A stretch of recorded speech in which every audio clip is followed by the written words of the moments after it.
আসসালামু আলাইকুম। কেমন আছেন সবাই? আশা করি সবাই অনেক ভালো আছেন।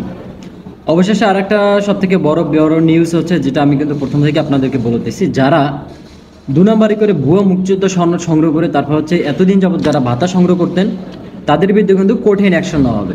হ্যাঁ, তো বর্তমানে কিন্তু মুক্তিযুদ্ধ বিষয়ক যে উপদেষ্টা মণ্ডলী আছেন তারা কিন্তু সিদ্ধান্ত নিয়েছে, যারা ভুয়া মুক্তিযুদ্ধ সাথে মানে ভুয়া সার্টিফিকেট, ভুয়া সনদ দিয়ে যারা এতদিন পর্যন্ত ভাতা তুলছে তাদেরকে আইনের আওতায় আনা হবে।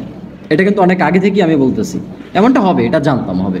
কারণ এতদিন পর্যন্ত ২ নম্বরই করে তারপর ভাতা আত্মসাৎ করছেন, এখন মোটর শাস্তি পাবেন না, সেটা তো আর হয় না, তাই না? তো তাদেরকে অবশ্যই আইনের আওতায় আনা হবে, যারা ভুয়া সনদ দিয়ে তারপর হচ্ছে এতদিন ছিল। এবং আবারও একটা যাচাই বাছাই হবে, যাচাই বাছাইয়ের পরিক্রমে দেখা গেছে যারা আসলেই সঠিক মুক্তিযুদ্ধ ছিল, যারা বাদ পড়ে গেছে ৩৩ ধরনের প্রমাণকের ভিতরে প্রমাণকগুলো যারা সঠিক আছে তদন্তপূর্বক একদম সঠিকভাবে, তাদেরকে আবার হয়তো বা মুক্তিযুদ্ধ নতুন করে নাম তাদেরকে দিবে। তো দর্শক চলুন একটু মোটামুটি শুনে আসি মুক্তিযুদ্ধ বিষয় মন্ত্রণালয়ের উপদেষ্টা মণ্ডলী কি বলছেন।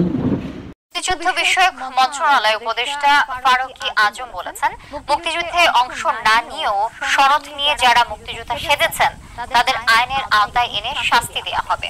মুক্তিযোদ্ধা নানান আঙ্গিকে হয়েছে, নানানভাবে হয়েছে, সেই সমস্তগুলোকে আমরা যাচাই বাছাই করে যাদেরকে সত্যিকার পাবো তারা থাকবে, আর যাদেরকে পাবো না তারা চলে যেতে হবে।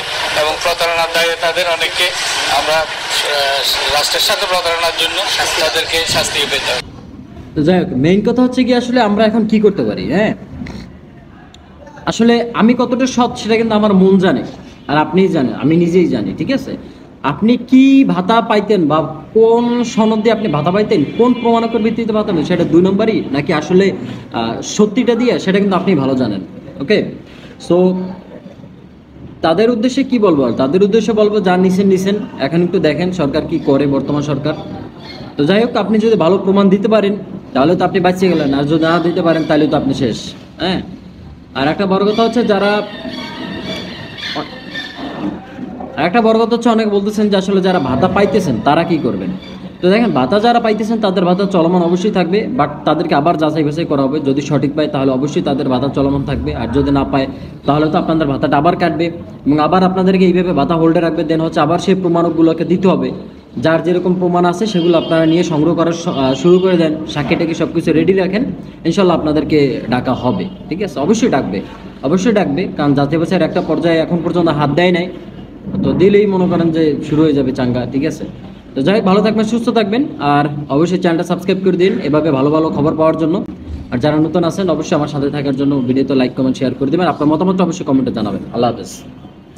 আর যারা নতুন আছেন অবশ্যই আমার সাথে থাকার জন্য ভিডিওতে লাইক কমেন্ট শেয়ার করে দেবেন, আপনার মতামত অবশ্যই কমেন্টে জানাবেন। আল্লাহ হাফেজ।